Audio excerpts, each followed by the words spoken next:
अस्सलामु अलैकुम वरहमतुल्लाहि वबरकातुह। चलिए बच्चों, 21वां पारा निकालिए।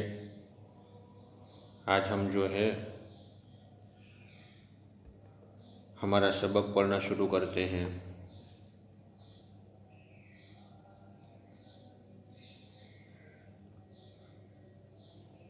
इक्कीसवें पारे में यहाँ तक हमारा सबक हो चुका है।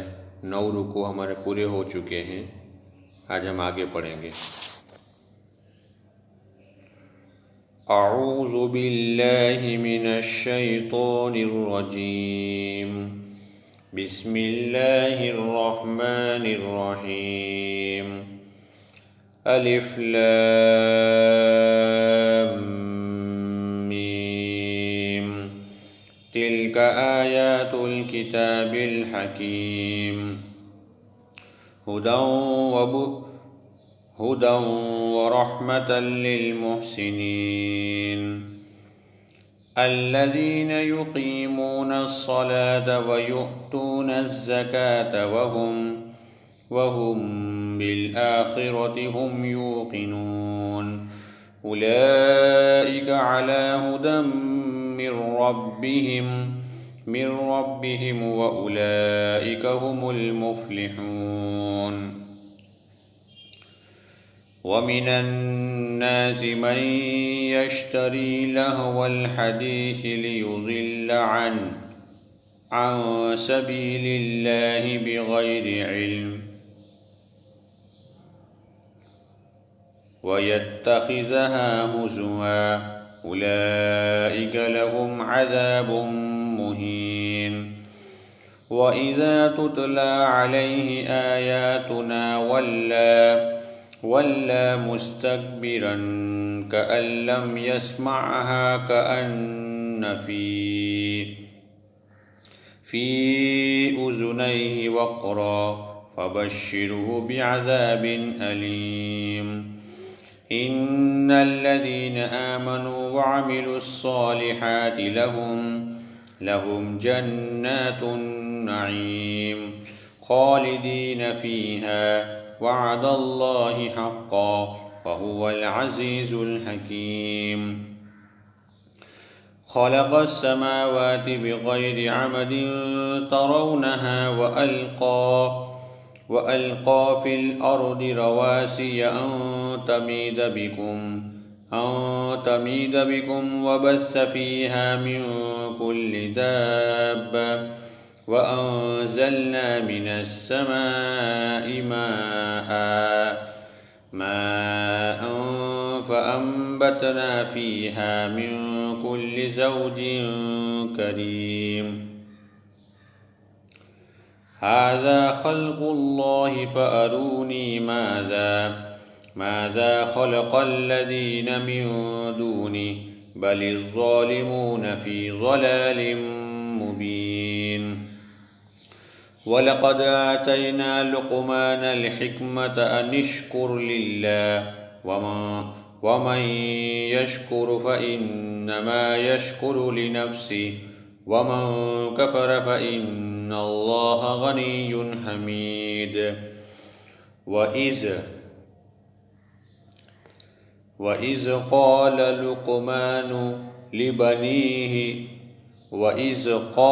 लुक़मान लिब्निहि वहुव यዒज़ुहु या बुनय्य ला तुश्रिक बिल्लाह इन्नश्शिर्क लज़ुल्मुन अज़ीम।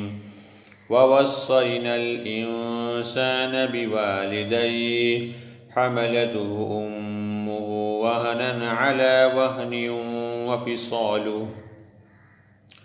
वफ़िसालुहु फ़ी आमैन अन इश्कुर ली वलिवालिदैक इलैयल मसीर। वइन जाहदाक अला अन तुश्रिक बी मा लैस लक बिही इल्म फला तुतिअहुमा वसाहिबहुमा फ़िद्दुन्या मअरूफ़ा वत्तबिअ सबील मन अनाब इलैय सुम्म इलैय मर्जिउकुम फ़उनब्बिउकुम बिमा कुन्तुम तामलून। यहाँ तक जो है आपको सबक याद करना है। चलिए किताब निकालिए, किताब पढ़ते हैं। सैटरडे को हमने कुरान शरीफ के साथ जो है उर्दू में सबक पढ़ा था। उर्दू के सब्जेक्ट में हमने सबक नंबर 1 क्या है मुकम्मल कर लिया था।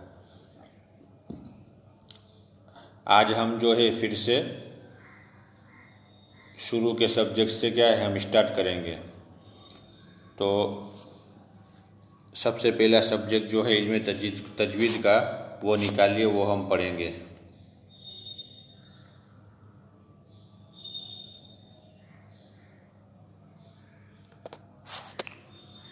पेज नंबर 23,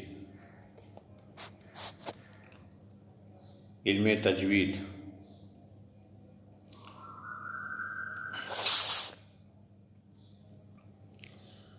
सबक नंबर 1 भी हमारा हो चुका है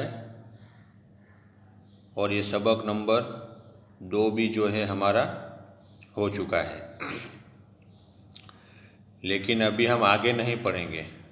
अभी भी जिसका कच्चा है या जिसको याद नहीं हुआ है या जिसने याद नहीं किया है वो इसको क्या है पूरा यहाँ से सबक नंबर 1 तजवीद की तारीफ़ यहाँ से लेके यहाँ तक जो है पूरा याद कर लेवे।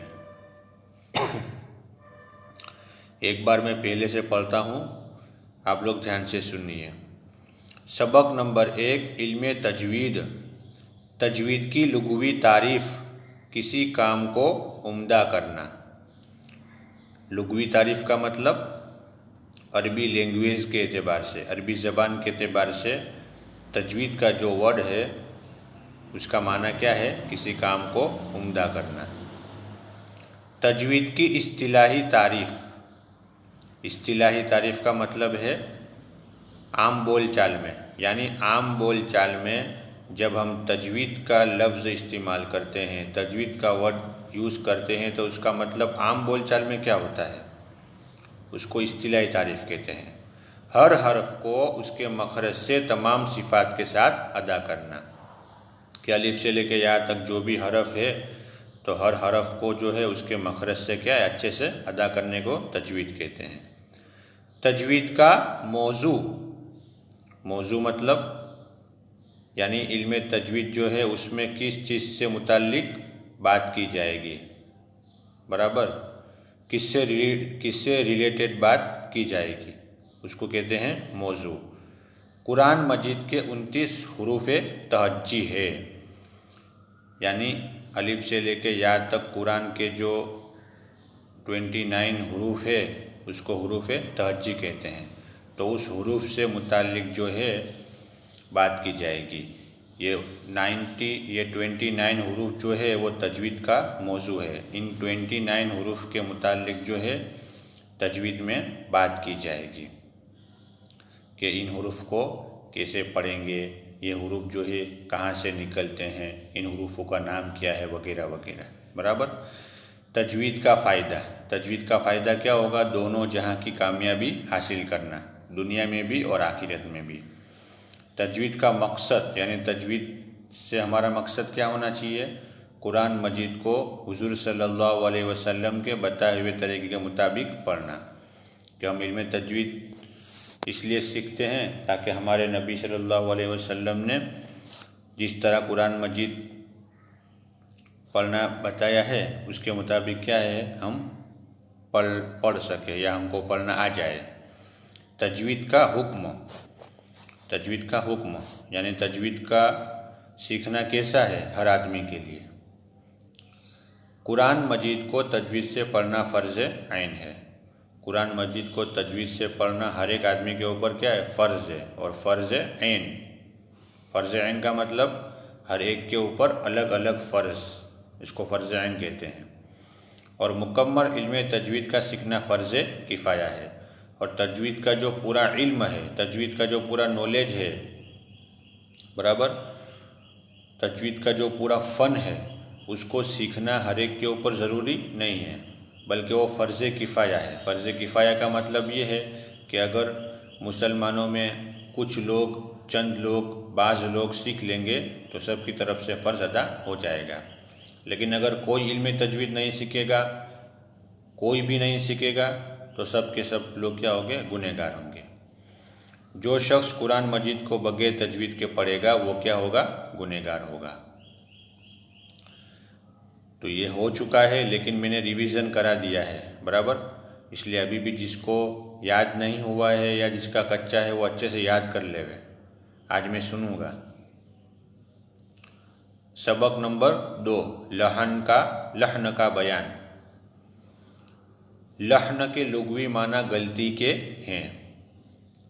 लहन का लुग़वी माना क्या मतलब मैंने अभी वो बताया ना कि लुग़वी माना इसका मतलब है अरबी लैंग्वेज, अरबी ज़बान के एतबार से लहन का जो वर्ड है उस लफ्ज़ लहन का लुग़वी माना गलती करने के हैं। और तजवीद के ख़िलाफ़ कुरान पढ़ने को लहन कहते हैं।